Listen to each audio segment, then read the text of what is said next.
തൃശൂർ കണ്ടശ്ശാംകടവ് ആസ്ഥാനമായി 69 വർഷമായി പ്രവർത്തിച്ചുവരുന്ന NTC ഗ്രൂപ്പിന്റെ സ്റ്റാൾ 5ാം തവണയും തൃശൂർ പൂരം പ്രദർശന നഗരിയിൽ പ്രവർത്തനമാരംഭിച്ചു.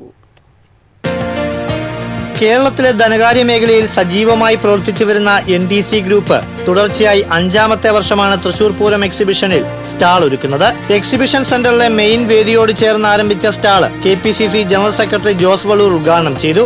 NTC group managing director Varghese Jose T, Thrissur Pooram exhibition committee president Jayachandran, secretary Dileep Kumar, vice president Aravindakshan, joint secretary Suresh, treasurer Arun, new Thrissur കമ്പനിയുടെ chairman KA Boban, NTC group HR manager P Girish Kumar, planning manager TK Devadas, ജീവനക്കാർ തുടങ്ങിയവർ ഉദ്ഘാടന ചടങ്ങിൽ പങ്കെടുത്തു. കേരളത്തിലും തമിഴ്നാട്ടിലും കർണാടകയിലുമായി NTC ഗ്രൂപ്പിന്റെ ശാഖകൾ പ്രവർത്തിച്ചു വരുന്നു. Gold loan, business loan, vehicle loan, investments, insurance, ചിട്ടി തുടങ്ങിയവയാണ് NTC ഗ്രൂപ്പിന്റെ പ്രധാന പ്രവർത്തന മേഖലകൾ. കൂടാതെ ടൂർസ് ആൻഡ് ട്രാവൽസ് മേഖലയിൽ ടൂർ പാക്കേജുകളും എയർ, ട്രെയിൻ ടിക്കറ്റ് ബുക്കിംഗ് അടക്കമുള്ള സേവനങ്ങളും NTC ഗ്രൂപ്പ് ഉത്തരവാദിത്തത്തോടെ നൽകി വരുന്നുണ്ട്.